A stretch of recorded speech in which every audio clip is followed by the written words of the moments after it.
Okay, video 2 of 3. FCX, wow, falling off a cliff. P&L super stable. That's another one of those mysteries. You can tell I don't like that because it just speaks to manipulation. When the P&L is super stable, then they're manipulating the talking points through CNBC or whatever, or just manipulating the price action, period. Look at this arrow. What does that say?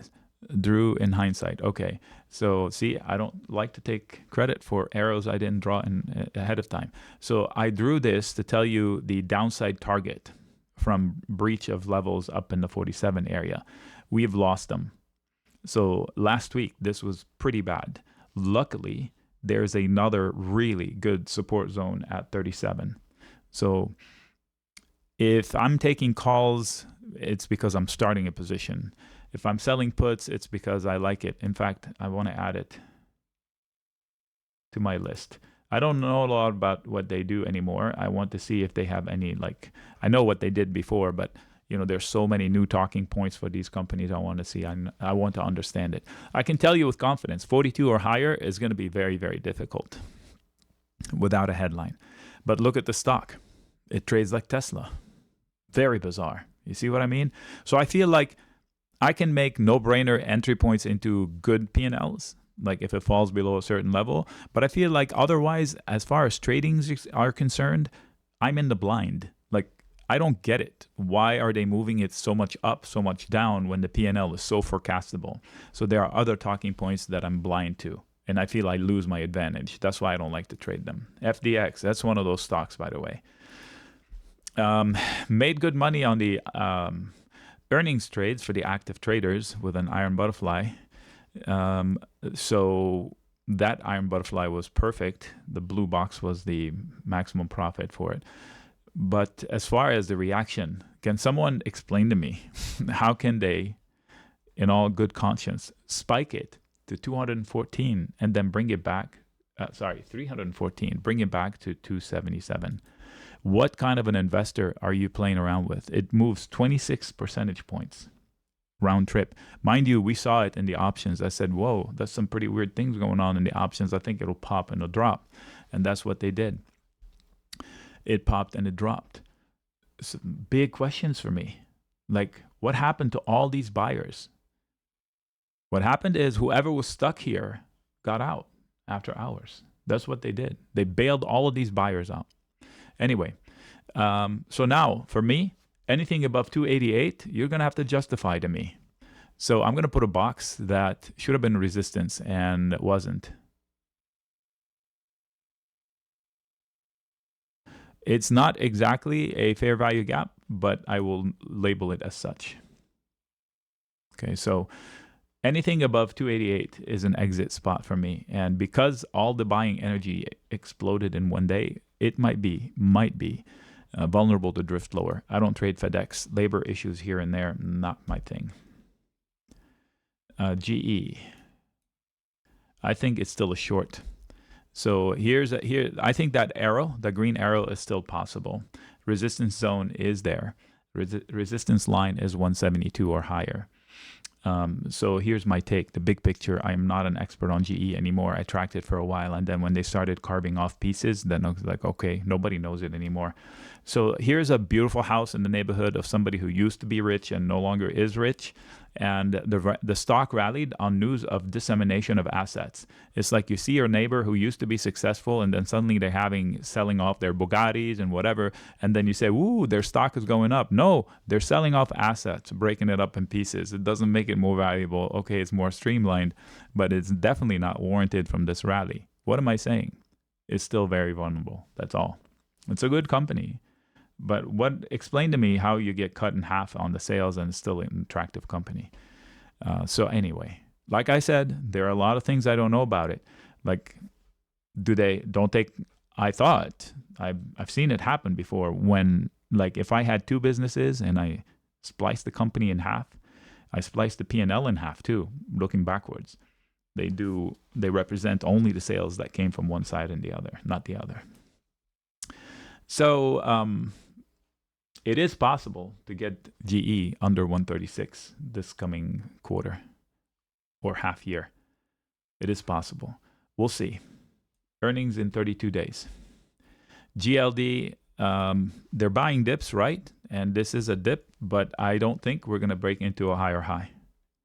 From a technical perspective, I think that white path is still likely to happen. The targets have hit. All of the shorts have played out. Silver is in worse shape, by the way, which made for an attractive buy the dip. And I think if somebody asks about silver, then that means they're looking at the right thing. So last time I said that this is not about gold itself, I got yelled at. So I'm going to take it as this is about gold and not gold, the ticker for the company. This is not an entry point. 2650 and higher is going to be difficult.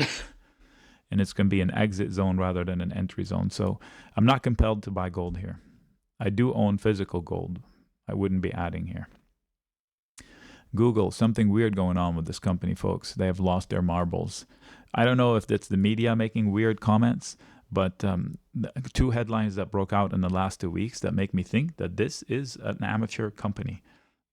Clearly, they own assets. Their balance sheet is better than all the other mega caps. I'm a big fan of the products. I am very Google-centric in my electronic life, and I'm trying to change it because of these recent comments.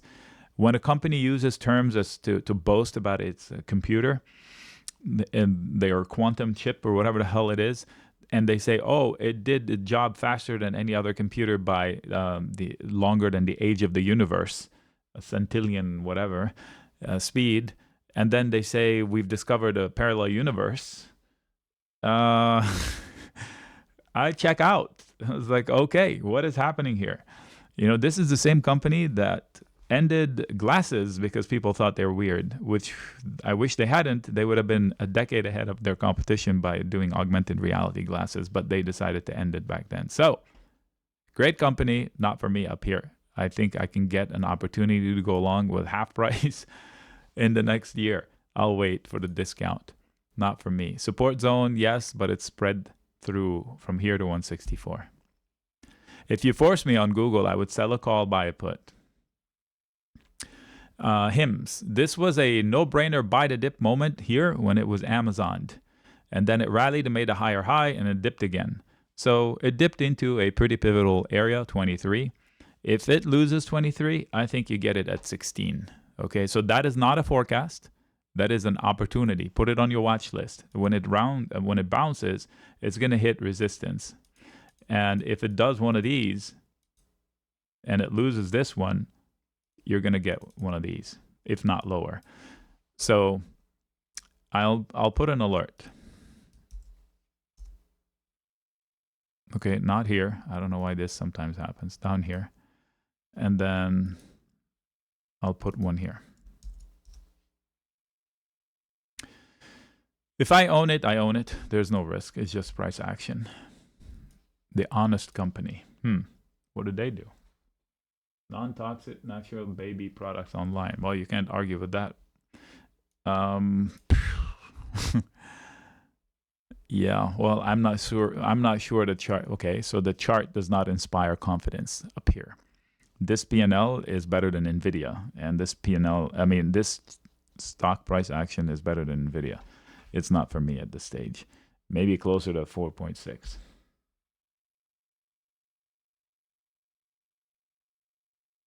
Just think in 5 years, you can trade in another dimension. Oh, yeah. Oh, honest, that's Jessica Alba. Thank you. Okay. Bye. If that's the case. Okay, Hood.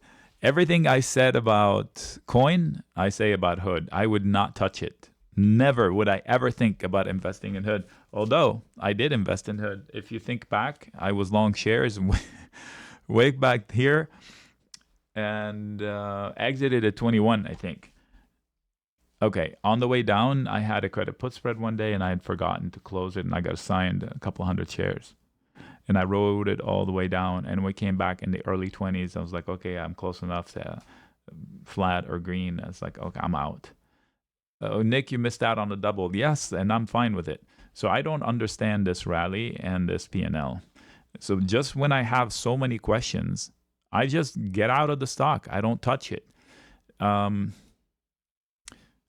So talk about a pandemic stock. This is very okay. Now my video is going to get demonetized. No joke. Google took down a video 6 months later or a year later because I used the word pandemic or COVID. And then within 5 minutes, I said that's going to end badly. They deleted the video. They said I was spreading virus misinformation. So Google, this was not about the virus. It's about a time limit.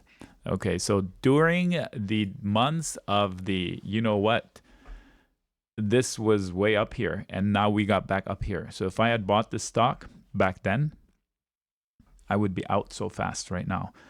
Because the P&L, okay, it's getting better on the bottom line, but it's so inconsistent, and the chart is not very consistent either. So I don't have an advantage. I can tell you 41 is resistance, but I cannot tell you if they're going to stop at 44.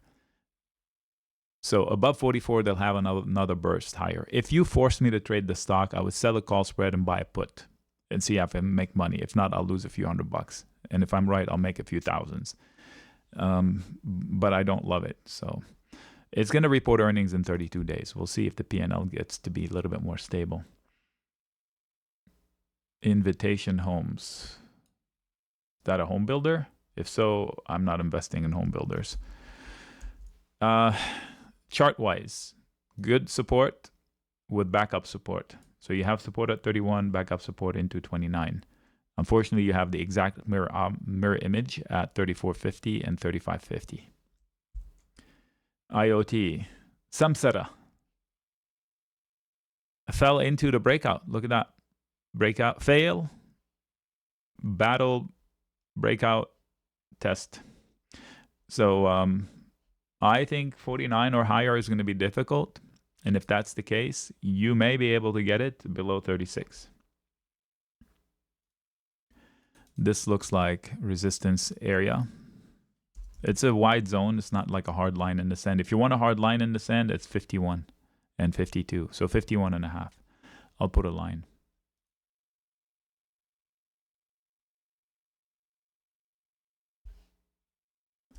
Where'd I end up? Oh, 51. Okay. And if you want a candle, that looks pretty weird. That's one right there. All these are resistance. We'll make it in blue and fat.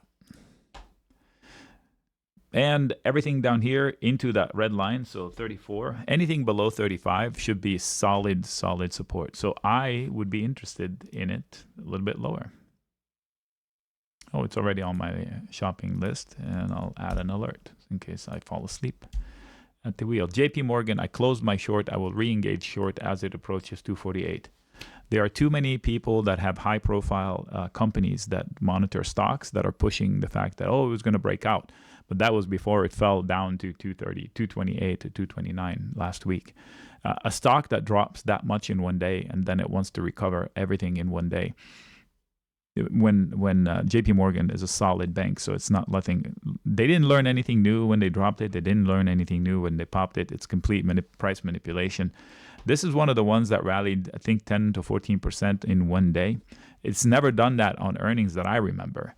And just because of an election result, the stock rallied 12%, now I remember. And it hasn't given it all back up. If this week it rallies back up to the highs, I will sell a naked call for the end of next year in size and just forget about it. And I will book it halfway. Coca-Cola. We nailed the drop. We shorted it up there. We made a bundle on it, if you remember. They fell too much. That's what they do. They rally too much. They fell too much. They hit targets 1 and 2 perfectly. And target 3 is in the mid to high 50s. I'm not saying we're going there, but that arrow is still in play. I say with complete confidence that everything above 66 should be impossible or improbable. Nothing is impossible. So I would not hold calls. If I'm a trader, I would exit on bounces. The P&L is nowhere near as exciting as what the stock price did. So your only saving grace would be to say, okay, it's so well underpriced right now. Let's go check that out. This is a PE stock because it doesn't grow. I'll double check that fact. 26 PE. is not expensive, but it's not a bargain either. So the P&L is single-digit grower at best. So PE is a proper metric. So it's not a bargain basement prices. The chart looks like it because it went to high heaven and it was such an easy short. KRE made a bundle finally, lost once, won twice, and I'm super green and super short still. I'm holding naked puts. They're very, very green, so I felt compelled. I did not feel compelled to sell puts against them. I want to see if this week they would fail to recover 63, because if that happens, they might come down to 56. I might cut most of it loose this week. I don't know. It depends on my portfolio. Is it an entry point? No. Maybe. Depends your intentions. Okay, so these are regional banks. If we have a debt default problem, which I thought we are building, this one will be hit hard. Remember, these are the banks that we were afraid they were going to go out of business not too long ago. And then they took them to extreme highs. That's my beef with it. There is a chance that this ticker is in the low 50s in the next 2 months. And I want to be holding naked puts, and I am, and they're green. So I'm in a good position to ride it out for a few days. Come into the live room during the market session, even for 5 minutes, we can discuss it. Lenar, I want nothing to do with these. If you've been with the group for a while, you've heard me say, I don't understand this. How are they still rallying with the scenarios in this environment? And look at this. This was prophetic and then some. But this was so difficult to accomplish because the buying appetite in these companies was amazing. I give a lot of credit to the management of these teams. But this here is not an entry point. I know it's so far off the highs, but it was an extreme high. The P&Ls are not awesome, and the environment for future prospects in the real estate is not great. The market is not following Powell in his rate cuts, and I would assume higher rates would affect their business in the long term. So I want to see what happens the next time they report earnings. They just reported, and they fell into a support zone. Now I'm making chart comments. And the support zone extends through 117. So you can see it's not like if I got long at 167, I'm not adding here. Because unless I plan on exit completely at 151. But if I want to own it because it's an investment, too soon to add. And if I want to own it for an investment, it's not that attractive for me. Lily, I don't trade at all because of how crazy the stock price is. I would be winning, and one day, lose everything. Nope, not for me. So you've heard me say, frickin' Lily. That's an inside joke. I don't touch it. Look left, and there's hardly any transactions between 720 and 640. You could wake up one day and it's at 640 or it's 870. Well, I don't have that kind of stomach. You're not in control. I know a few people played it well from the highs, walk away. If it was a trade, you won, walk away. If it's an investment, okay, not a bargain up here, but I see the attraction. So the chart is very hard to forecast. Anything above 820 should be solid resistance. Inside the blue box, even worse resistance. A better base is below 650. LSCC. Oh, Latisse. Okay, so you see this head and shoulders here and the downside pricing, they all came to fruition. Well, now they're trying to recover the neckline. They're trying to recover that. So in order to do that successfully, you can come into it and fade, but you cannot fall below 52. So the way I would word it, it's not an obvious entry point because the easy money on the bounce has been made. They have built support below 54. That's good news. And now they have a lot of resistance that still is there from prior actions. So the easy money's been made. Maybe credit put spread could work. Maybe not. Look at the income though. Aren't you worried a little bit? What's going on? Losing sales, losing earnings? Yeah.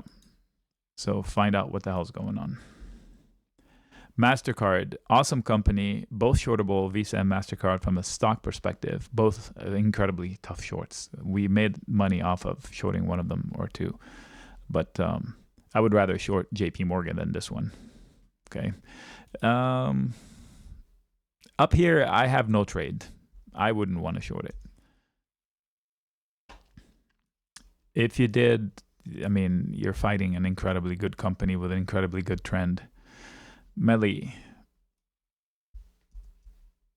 Look at that. What is this? Not easy. Okay, so we had an arrow up here that says vulnerable from here to here, and then I said this was the second arrow, but it's not easy. It's based on this red thing. Well, they hit target 1. Do you want to know where target 2 is on that thing? Down here. Target 2 is 1500. Not that I'm forecasting 1500. Look, this was incredible. I'll delete it. They're buying dips, so they're going to bounce. Try to. And 1850 or higher is going to be difficult. So keep that in mind. If that's the case, they could come back down to 1550. If I'm an investor and I'm stuck from up here, I don't add here.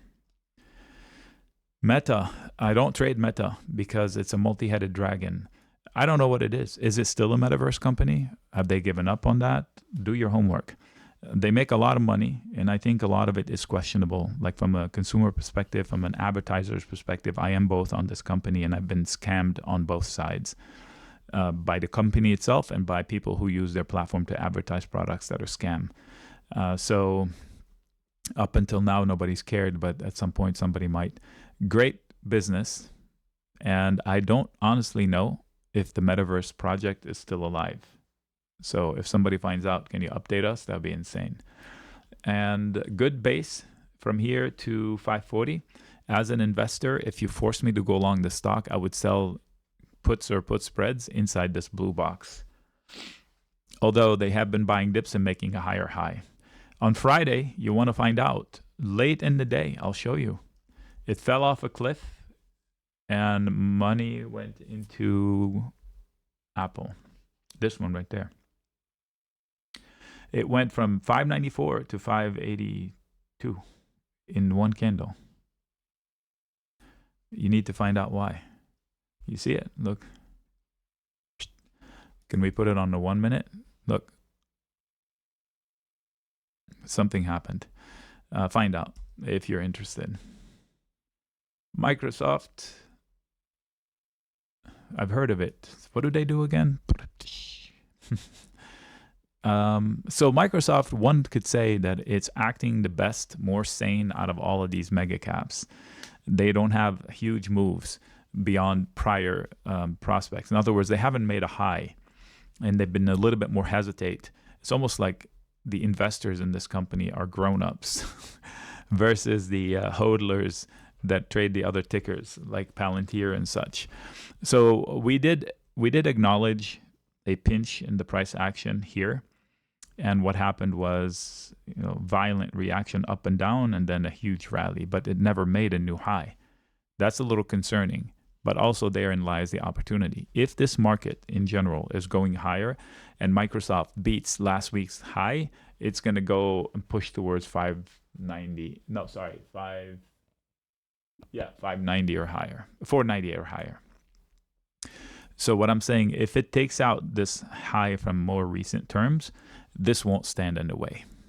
That's my take, but that's not my forecast. My forecast is it's priced okay. If the markets fall, this one will hold that butter on the way down as well. So if I'm long Microsoft, I'm somewhat comfortable.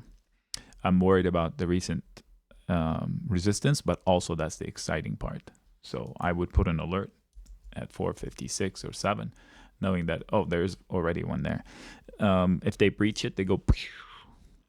Meanwhile, good base. If you lose 405, you're going to the mid-30s. I've said that for so long, and they haven't done it. But I will keep saying it because it will happen one day. I promise. It will happen.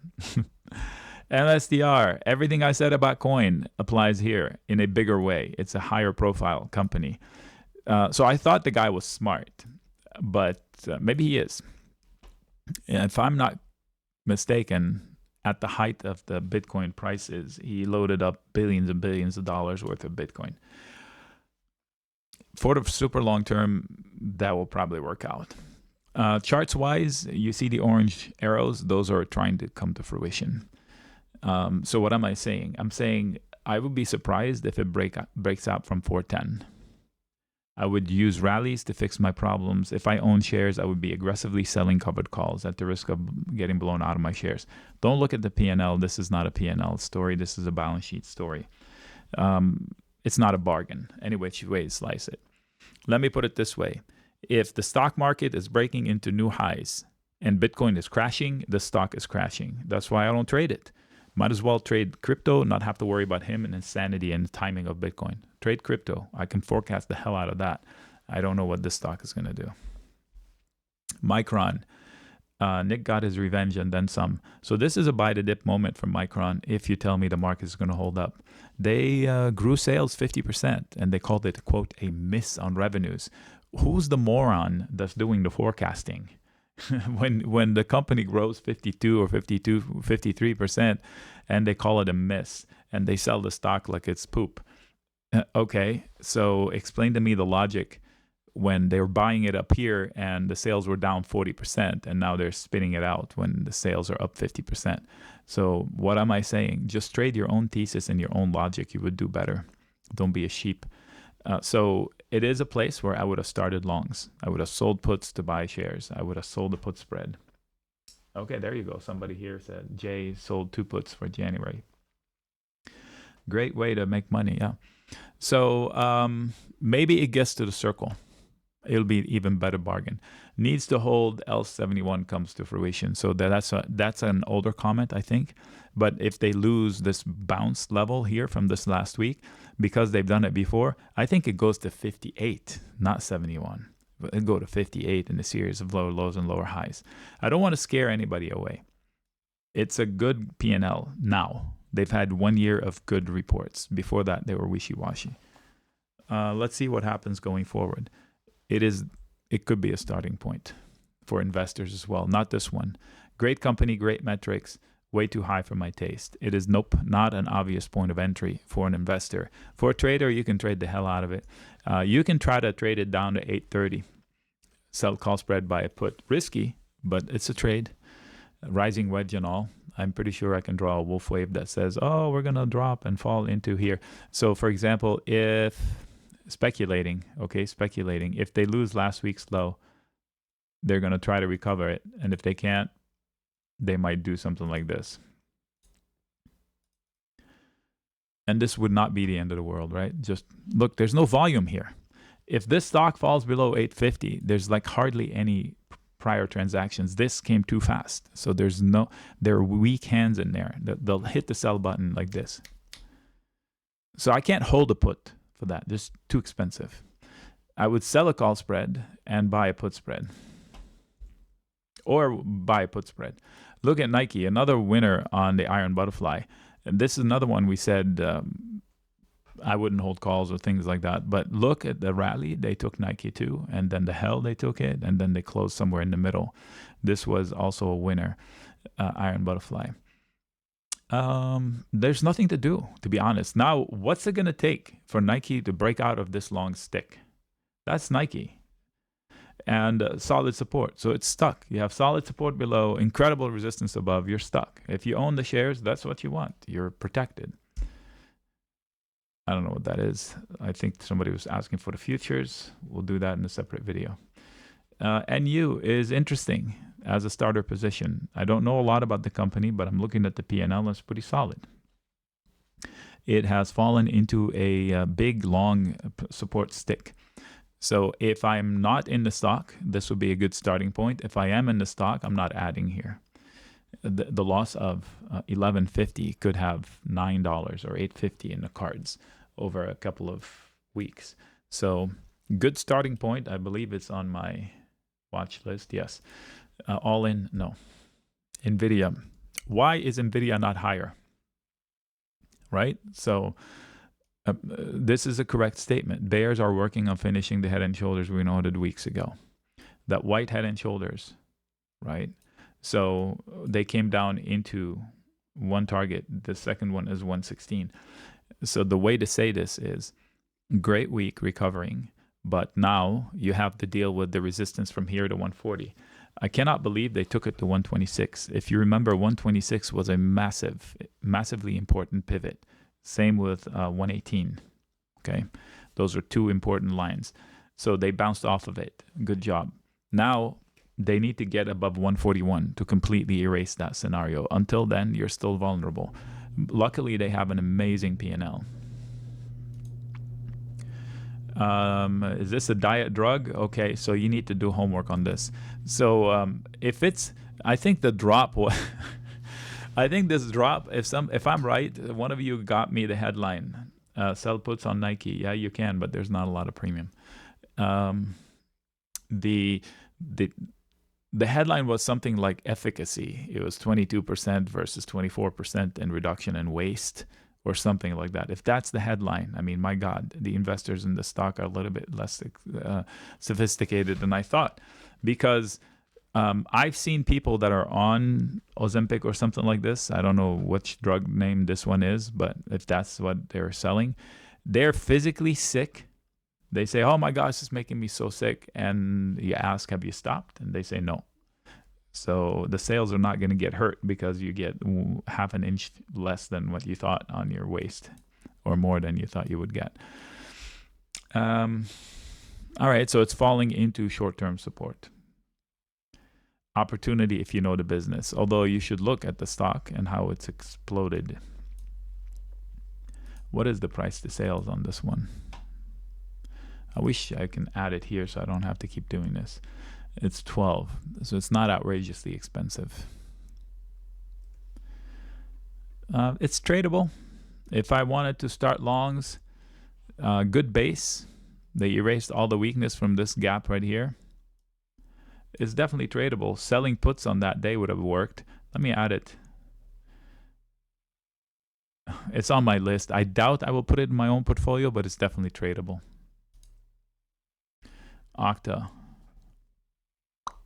Right in the middle of support and resistance. Now, I did say support. They lost one and bounced off of the other one, and now they're still trying to recover the first one, and they failed that resistance. So the same boxes and lines, if you look left, are still the same here on OKTA. This cluster is pretty good support. So one would say this one is solidly held together into 72. And then you have a backup support zone. So if I'm long with confidence. And the exact statement tells me that there's a lot of resistance above. Oracle, I would not go long. I said I would short Oracle. Am I short Oracle? I don't remember. Anyway, if I wasn't, I'm pretty sure I said short Oracle. I just don't remember doing it. The easy short worked, but now the rally should fail, and I think this one will end up in the 150s, 152, 148. I have to look at my history. I'm pretty sure we shorted Oracle. This one could come down to 152, 150 in the right conditions. Path. So this is one of those stocks that is beloved and hated at the same time. Look, for a stock to do this kind of stuff here and then revert lower, look left. It's one of those, I'm not going to say the word, you know what. If you look left, there's so much to recover. If you bought it because of the gap, you're making a mistake. You need to learn more about gaps and how they work. Now you're back to base. Up here, I don't like it. Down here, I don't mind it. I'll put it on my watch list. You could convince me as an investor to sell a put at 11 to own shares, then to buy calls or own the shares outright. So it's one of those alternative stock strategies, could work. I don't know the options by heart. All right, so that's video 2 of 3.